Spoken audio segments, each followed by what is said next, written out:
Two huge breaking news stories that are taking place today. It seems like we may actually have some accountability within politics. The Liberal MP, Paul Chang, who issued that bounty, is under immense amount of fire and under RCMP investigation. We may actually see some charges being laid and jail time. This is huge. And on top of that, you also have the left that is completely melting down over a clip that Poilievre has said. So this entire video is divided into two parts. The first part is going to be dedicated towards our very own bounty hunter, and the second part is going to be geared towards the left melting down to Poilievre's comments.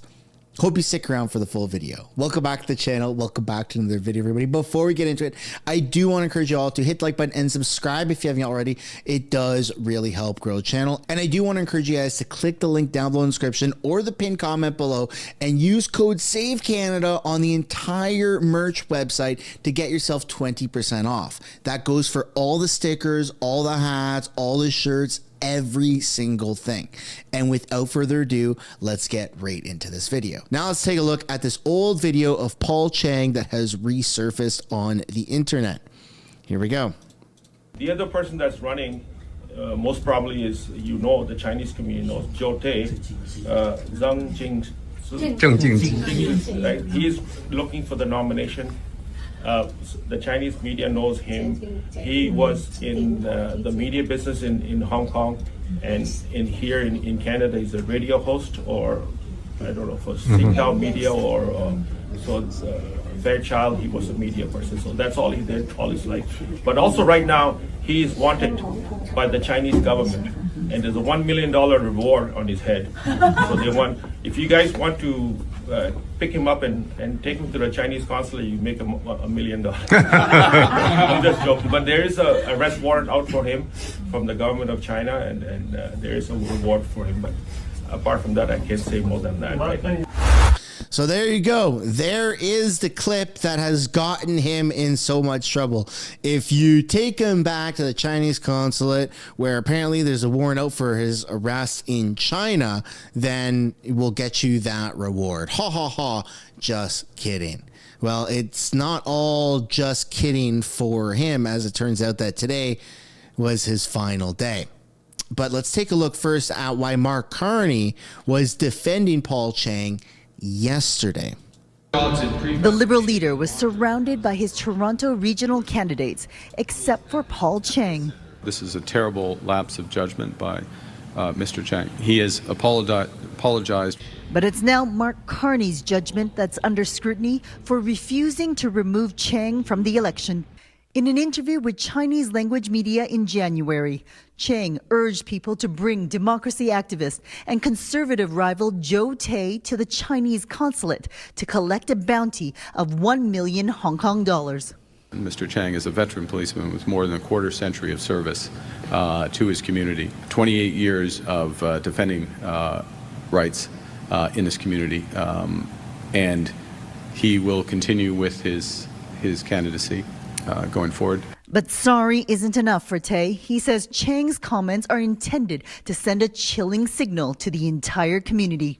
I spoke to him. He's very, very rattled. These comments by this Liberal candidate may well rise to the level of criminal, because they called for someone to be turned over to a hostile foreign government on a bounty. 40 Democratic rights groups from around the world have now condemned Chang's remarks, demanding Carney remove him as a candidate.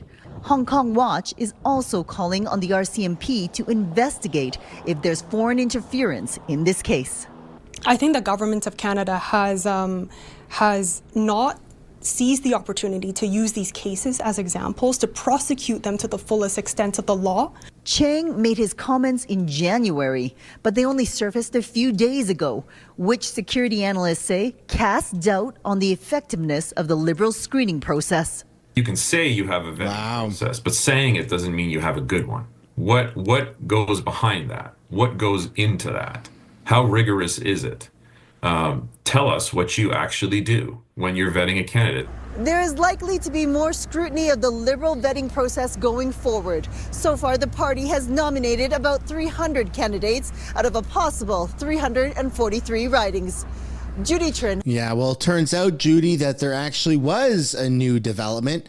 Turns out that even though he had the full support from our Prime Minister, he's stepped down. He's gone down on his own sword. As of earlier this morning, Paul Chang has fully stepped down. A Liberal candidate has dropped out of the federal campaign after comments he made about a former Conservative rival. Paul Chang, a Liberal MP running for re-election in the Toronto area riding of Markham-Unionville, told a Chinese-language newspaper, quote, "To everyone here, you can claim the $1 million Hong Kong bounty if you bring Conservative candidate Zhou Tay to Toronto's Chinese consulate." Tay, who was born in Hong Kong before immigrating to Canada, is a pro-democracy activist and has a bounty on him by Hong Kong police. Chang now says he does not want to be a distraction and is standing aside. It came on the same day Liberal leader Mark Carney voiced support for the candidate. This is a person of integrity who served this community, his community, as a senior police officer for, as I said, more than a quarter century. He's made a terrible lapse in judgment. He's made an apology for that. It's also an individual who has family in Hong Kong. He's under no illusions about the situation there, the situation in broader China. He's made those apologies. He's made them directly to the individual concerned. He's made them directly to me. Before Chang removed himself from the race, Zhou Tay, who is a Conservative candidate for the Toronto riding of Don Valley North, stated Mark Carney must fire Paul Chang. No apology is sufficient. Threats like these are the tradecraft of the Chinese Communist Party to interfere in Canada. And they are not just aimed at me.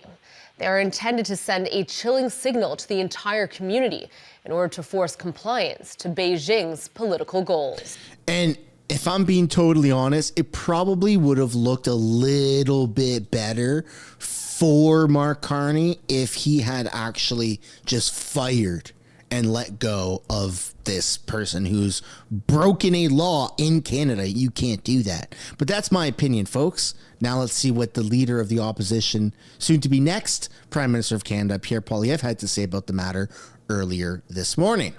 Here we go. Just yesterday, we saw those conflicts play out when he refused to remove Paul Chang, a Liberal candidate who had said that a Canadian Conservative candidate should be turned over on a bounty to the Chinese government that wants to imprison or possibly even kill him because he is a political dissident. Mr. Carney said that Mr. Chang could stay on as a candidate. It wasn't until midnight when we found out the police were involved, because it is a potential criminal offense, that the candidate stepped aside himself, not being pushed out by Carney, but because he decided on his own. Mr. Carney will never put our country first. He will always put himself first. And that is the choice in this election. After the lost Liberal decade of rising costs and crime and a falling economy under America's thumb, do the Liberals deserve a fourth term in power? Or is it time to put Canada first for a change? A change that means axing taxes, building homes, unleashing our resource jobs, and bringing home production so we can stand up to Trump from a position of strength. And most of all, to bring home the Canadian promise that hard work gets you a great life, in a beautiful home, on a safe street, protected by brave troops under a proud flag. Yeah, I mean, Pierre Poilievre is just such a tremendously better leader than Mark Carney. And it turns out that the media is also agreeing that Mark Carney should have taken more action than like moving forward with Paul Chang running as a freaking MP. And the only things that Mark Carney said was, I don't agree with what he said, but he's still going to run. Well, this is having a pretty massive political backlash for Mr. Carney. Let's take a look. Liberal candidate, has withdrawn from the election, and the Conservatives have barred one of theirs from running over controversial comments. Well, CTV's Colton Prale joins us live with more on all this. Colton. Jamie, it's been a quiet day on the campaign trail policy-wise, but it has been all drama since about midnight last night. After days of being in the news cycle, questions as to whether or not Mark Carney was going to drop Paul Chang. We heard yesterday for the first time from the Liberal leader saying that he had accepted the apology of Mr. Chang, the Markham Unionville candidate for the Liberal Party. Now, if you remember, this is stemming back to a situation in January where at the time Chang had told his constituents in a Chinese media availability that they could collect a 1 million Hong Kong dollar bounty on Joe Hay's head that had been collected or that had been added from the Chinese government if they delivered him to the Chinese consulate. Now, we saw a number of apologies from Mr. Chang, first on social media generally, then a secondary apology to Mr. Tay directly, then another to Mark Carney. It seemed like the Liberal Party had made their decision yesterday morning when Mr. Carney spoke to the press saying he had accepted that apology despite facing a number of questions about it. You fast forward about 12 hours later, you find out that the RCMP are now probing the issue as a result of potential foreign interference and transnational repression being involved in the commentary from Mr. Chang. And then a few hours after that, just around midnight last night, Mr. Chang announces he would be standing aside to avoid any distractions, is how he framed it. Mr. Carney was asked about it today, why it took so long, especially in contrast with the Conservatives, who just fired one of their candidates in Windsor-Tecumseh Lakeshore based on comments he made on a podcast back in 2022 where he supported the public hanging of a number of people, including Justin Trudeau, who was Prime Minister at the time.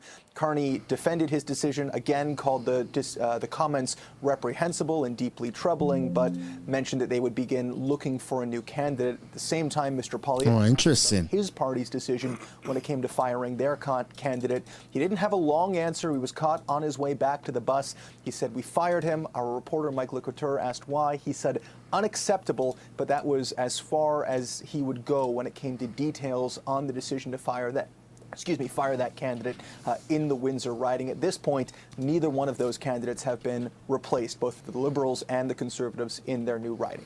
Jamie? Wow. So that's a pretty wild comment by the Conservative that was made about Justin Trudeau, and immediate action that was taken by Pierre Poilievre. And it just goes to show there's a massive difference in leadership and in what is being said by MPs and the swift action that's taken. Carney literally allowed one of his candidates not even a candidate, one of his MPs, one of his employees to come out and say, I am issuing a bounty, or I support people searching to go get this guy, return him to the Chinese consulate for a bounty. Very despicable. Let's take a look here at another angle from Tom Mulcair. Let's talk more about this campaign situation, though, live now by CTV News political commentator and former federal NDP leader Tom Mulcair. I really appreciate the time this morning, Tom. This is interesting because Mark Carney went out of his way yesterday to defend Paul Chang, saying, I accept his apology. This is a terrible mistake, et cetera, but I'm hanging on. And then by 11 o'clock last night, Chang pulls out of the race. There seems like a disconnect there, but also that Mark Carney really spent a lot of time and created a lot of controversy along the way. Yeah, this has become, unfortunately, a problem on Carney's campaign. Things make it up to his level that should not get anywhere near him. And when he made that statement yesterday, I was doing a radio show with our colleagues in Toronto. And I said, look, there's no way that decision will be maintained. It's impossible for that candidate to stay in the race. Now, there was a bit of a face saving involved. He's the one who says he's withdrawn, but let's not kid ourselves. He was told that he had to withdraw, otherwise he'd be pushed out. It was an incredible mistake by the campaign. How did they let that get to Carney? And what was Carney doing in front of a microphone talking about an individual candidate? You just had the example of a Conservative candidate being given the heave-ho. You don't see Pierre Poilievre all over this thing.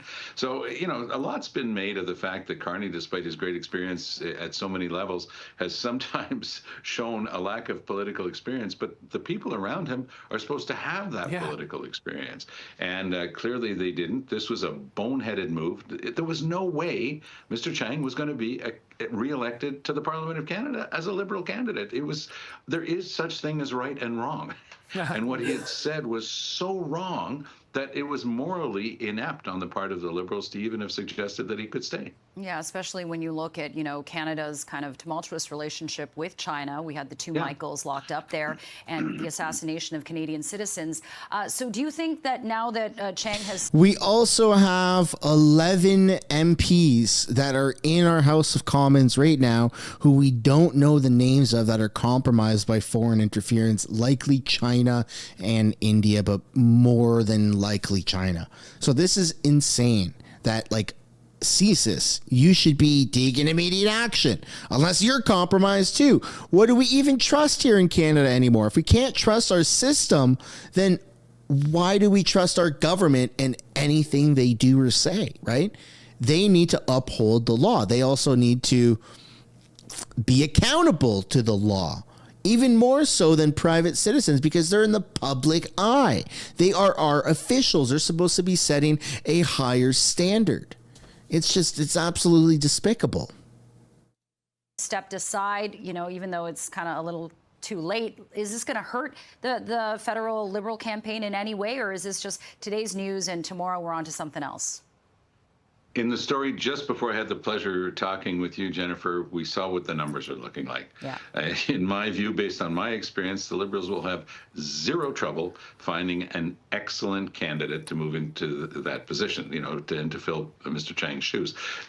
It is a very good campaign for the Liberals, despite these major blips on the screen. They're doing well overall, and I don't think that they're going to have any trouble recruiting somebody who will make Mr. Chang just be a very quick memory. So the Liberals aren't, of course, going to want to talk too much about it, but there will be questions this morning. Do you see that this is going to be something that the Conservatives may look to try to expose and try to capitalize on, or is the fact that Mackenzie, that they've already turfed one candidate, that they'll kind of be like, well, we better not talk about it because then that raises that specter for our side? Nick, it's such a fast-moving campaign. Nothing seems to drag on very long. Tomorrow, unless you've forgotten, is Liberation Day in the United States for Mr. Trump. So that's going to wash everything else away. Will they be able to drag this on? No. Will it, for example, come up as a jibe in a debate? You can see Poilievre trying to poke Carney with something like that in the English language debate. I wouldn't be surprised to see it come back in that kind of way. But I think that overall, everything just changes so rapidly in this campaign. The campaign planes just keep moving along, and day after day, things are evolving so rapidly. I don't see it as becoming a thing, but it stays in people's minds.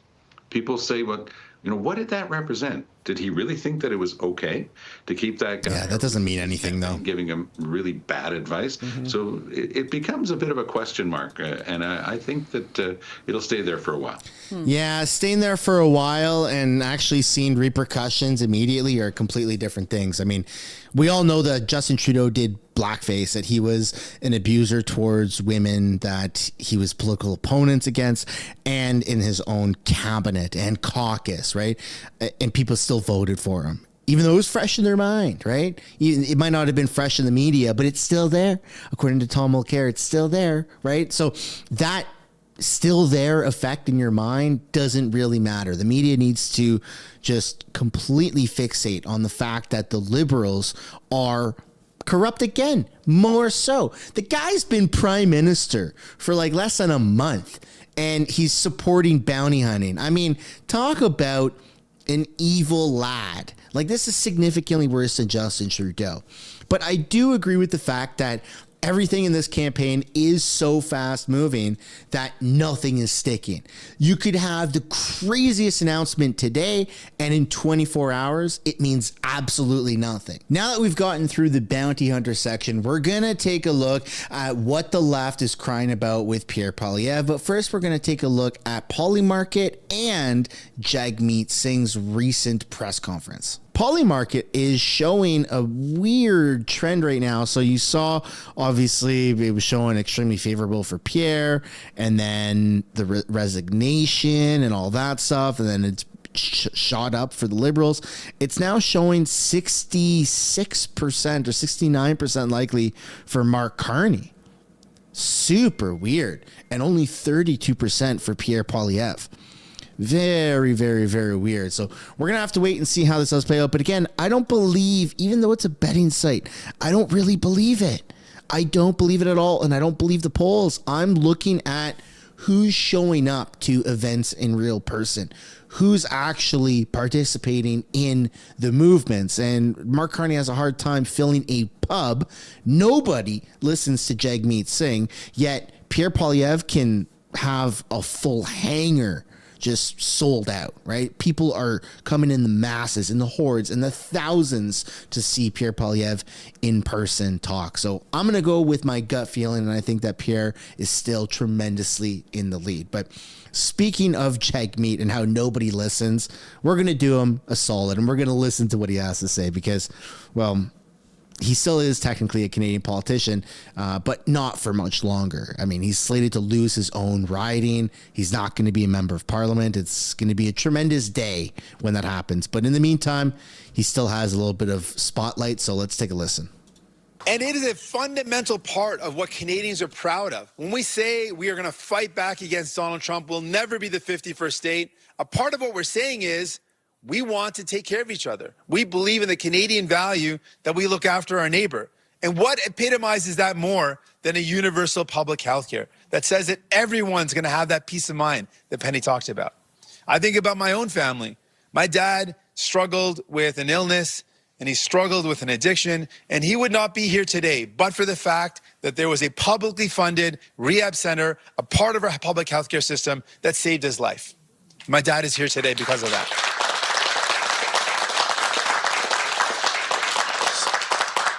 And the reason why I'm bringing up the attack on our healthcare, we're seeing an Americanization of our healthcare system and a privatization of our healthcare system happening right now in our country.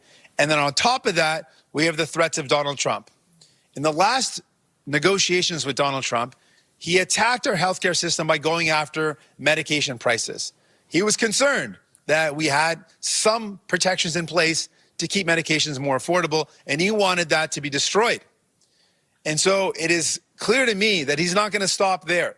He's not going to stop at medication. He's going to come after our public healthcare system because there's profit to be made. And from the beginning, Tommy Douglas said, when we fought to bring in healthcare, that there would be vultures circling, trying to find ways to profit off the pain of Canadians.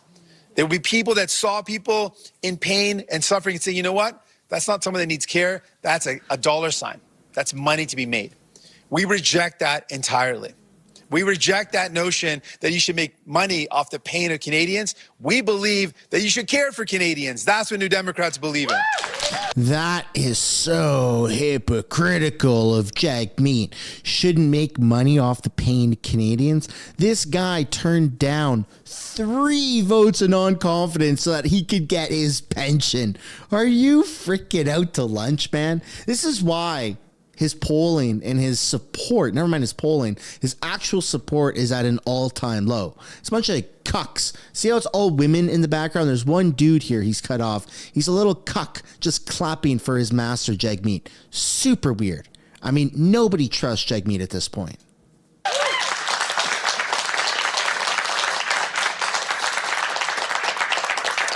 So we are seeing, this is ground zero. You know, I talked about how we had to fight to bring in healthcare. We have to fight to defend it. Right now in Alberta is ground zero for the privatization of healthcare, for the cuts to healthcare, for the Americanization of healthcare. It's happening right here in Alberta with a Conservative Premier, Danielle Smith. We're seeing it happen right now. And so what are the options for Canadians who are saying, you know, I don't want that? For Albertans who are saying, I reject that Conservative approach to sell off our healthcare system. I want to keep it public. Well, we look at Mark Carney. He said, sadly, that he's willing to do a tax cut for millionaires and to pay for it by cutting services. What's going to be on the cutting block? He said he's going to cut operating budgets. Liberals themselves have said that means cutting services. That means cuts. Well, what he's going to cut? Our health care? He's going to cut pensions? What services are he going to cut? We know that Pierre Poilievre has made it very clear that he is in the same line of other Conservatives who wants to cut health care, cut our services to give bigger tax breaks to the billionaires. That is wrong. So we got Mark Carney, who's not going to stand up and defend our health care. We know that Pierre Poilievre is going to accelerate selling it off and privatizing it. So who's going to stand up for you and your family to ensure that health care is never on the negotiating table, that we defend our public universal health care? That's New Democrats. I think that a two-tier system is what's going to be best for this country. Having public health care coming out of our taxes is not a half bad idea when it works. Obviously, there's a lot of flaws right now in our system, right? Lots of clogs. We don't have enough healthcare professionals, nurses, doctors. The list goes on.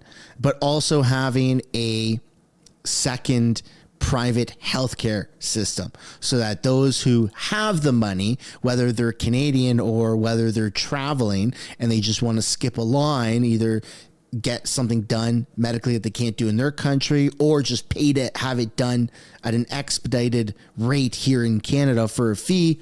I think that that's good. It's a win-win.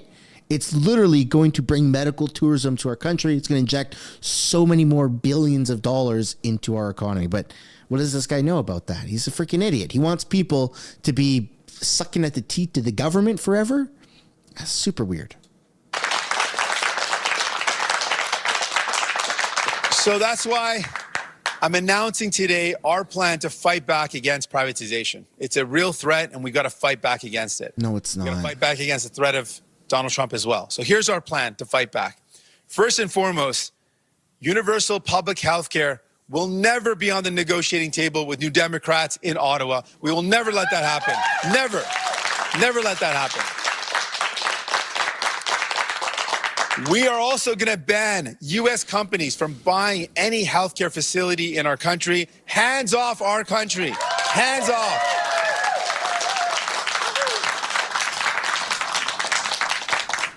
And we're going to do something that the Liberals and Mark Carney's a part of the same tradition, sadly, that they were not able to and they didn't desire to enforce the Canada Health Act. We've got a strong law that says you can't privatize. You can't have cash for care. But they haven't used that. We are going to enforce the Canada Health Act to end privatization in our country.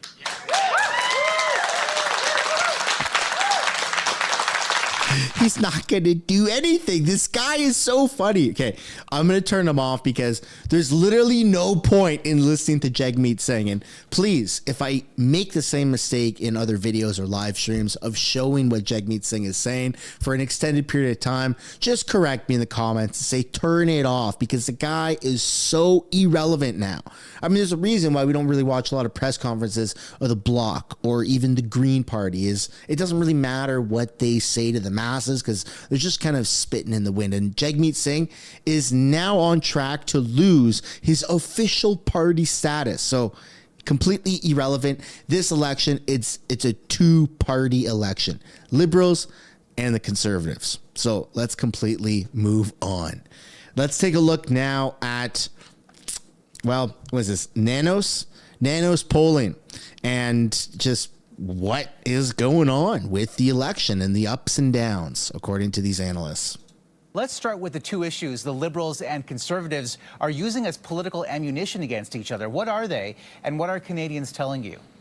It's interesting, Omar. There are two issues that are dogging both of the frontrunners. You know, for Mark Carney and the Liberals, he's being hammered by the Conservatives when it comes to disclosure of his blind trust.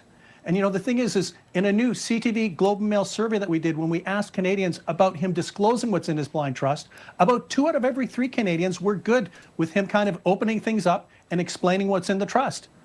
The other thing is Pierre Poilievre and the Conservatives, him dealing with and being dogged by questions related to why he will not get a security clearance to learn more about foreign interference.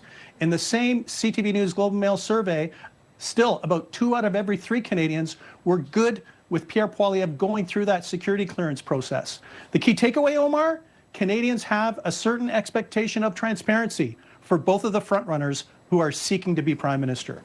We are now, of course, in week 2 of this campaign, which began as a dead heat. Where do the leaders and the party stand right now? Well, right now, Omar, in the latest nightly tracking, the Liberals are ahead. They've been picking up almost a percentage point a day for the last 7 to 8 nights. They're at 44%. Yeah, compared to right. the Conservatives are at a 36%. The Liberals are teetering on majority territory. And you know what? When we ask about Canadians and ask them who...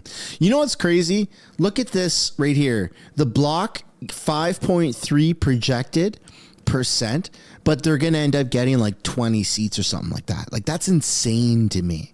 That's insane that they have so much say in the House. But you can see here that Jagmeet is projected to soon lose his official party status. And I mean, the Green Party ain't far off. They are not far off. But again, it's hard to believe this. It's really, really hard. I don't see. So they asked 1,148 people. And we don't know how they chose to ask those people. I've done polls all the time here on this YouTube channel, and they get 30,000 votes, and it's like 98% in favor of Pierre Poilievre. So again, like, how are they choosing to do this? Do they have a way that's less biased than my way of just simply asking the internet or my audience? I don't know. I have no idea, but hard to believe these numbers. Really, really hard when you see the difference in people that are showing up in support for both of the candidates. Who they would prefer as prime minister? Mark Carney gets a tip of the hat from about 47% of Canadians, followed by Pierre Poilievre at 33%. The key takeaway, Omar, is that Mark Carney is probably benefiting not just his profile of being Liberal leader, but as being prime minister and dealing with Trump. It's going to be interesting to see how the Poilievre Conservatives counterpunch and fight back in order to get back in the game and to be competitive. All right. Nick. Well, I think a lot of that is really dependent also on what the media chooses to report on. The media has an insane bias right now. And the other person that's running... Oopsie, I accidentally clicked on a video there. I mean, that's the next video that we're watching. But the media has an insane bias. Their coverage of this liberal Chinese MP that literally called for a bounty on his political opponent is next to none. They haven't really done any coverage on it whatsoever. And it's insane. It's insane to see the media not do proper reporting. But we're going to take a look at that very, very soon. Before we do, though, I do have this Q&A, I guess, by reporters and Pierre Poilievre that I want to take a look at. This is from, I think, late last night or this morning, early this morning on the East Coast. Let's take a look at this. You drink water if you like. Thank you, sir. That's very nice of you. I wish it was something stronger, but I'll take it. They've got a lot of breweries around here, right? Moosehead's right over there. So that's our next stop? Oh, well, that will be fun too, but I think we should have worked that in. And we should have offered you guys some Moosehead before the press conference. I think you would have asked more sympathetic questions. I've been to the small batch here. It's quite good. Okay. Sir, there are reports on mounting frustrations about how the campaign is going and the trailing polling numbers. What's your plan to turn things around, and will you make changes to the campaign leadership? Some people have said that I should stop talking about the doubling housing costs that have denied an entire generation the chance to own a home after the lost Liberal decade. They say that we shouldn't be debating why single moms are lined up at food banks in record numbers after the lost Liberal decade. They suggest that we shouldn't debate why 50,000 of our citizens have lost their lives to drug overdoses under the radical Liberal drug policies. That we should just forget that after the lost Liberal decade of rising costs and crime and a falling economy under America's thumb, that we should just ignore all of those things. I disagree. My purpose in politics is to restore Canada's promise so that anyone from anywhere can achieve anything. It's hard work. It gets you a great life and a beautiful, affordable home on a safe street, protected by brave troops under a proud flag. All the things that we need to do to respond to the economic aggression of the Americans are things I've been talking about for 10 years. I was standing up for pipelines 10 years ago when Mark Carney was opposing them. I've been saying that we need to approve resource projects quickly for the last 10 years while Mark Carney was supporting C-69 and the energy cap and other Liberal policies. I've stood up for tax cuts that will unleash growth in our economy over the last 10 years, in fact, over my entire career. The threats, the unjustified threats by President Trump further strengthen the argument in favor of the Canada First agenda that I've been fighting for my whole life. And while we propose those solutions, we will not forget the single mom who can't afford food. We will not forget the seniors who are choosing between eating and heating. We will not forget that young 36-year-old couple whose biological clock is running out faster than they can afford to buy a home and have kids. We will not forget the families terrorized by crime and drugs.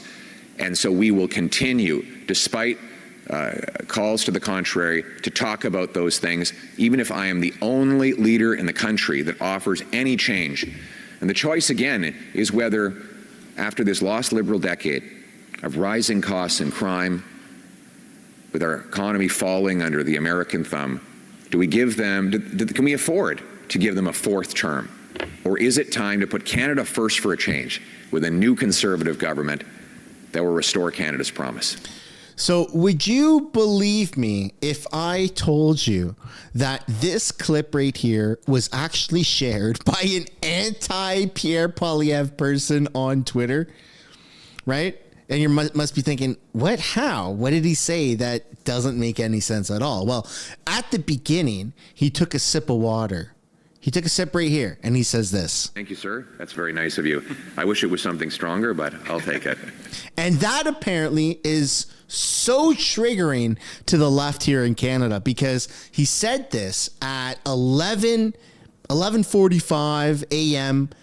on the East Coast, right? That's way too early for a prime ministerial candidate to be saying such vulgar things. I wish it was stronger when drinking literal beer is part of the culture on the East Coast. Kind of weird. And then also, secondly, about halfway through it, he talks about how a 36-year-old couple is reaching their biological clock. And that's so triggering for people because life is so unaffordable that people are going into their 30s, into their late 30s without having kids before they actually reach a point financially in their life where they can afford to have kids. And Pierre Poilievre's statements about people reaching or 36 years old, don't have a house yet, they're reaching their biological clock, and we need to make housing affordable, life more affordable, so more people, younger people can start to have kids. That apparently is so triggering. I can't believe this. But look, actually by an anti, you can tell by the flags in the person's bio. I wish this was something stronger, but I'll take it. Pierre says before taking a sip of water, 11 a.m. today in New Brunswick. Normally, the total normal joke for someone applying to be Prime Minister of Canada. Apparently, that's so triggering. It's so triggering that clip got 316,000 views, and I don't see a single thing wrong with it. That, ladies and gentlemen, concludes the video. I hope you enjoyed it. If you did, be sure to drop a like, subscribe to the channel, and I'll see you all later on. Bye for now.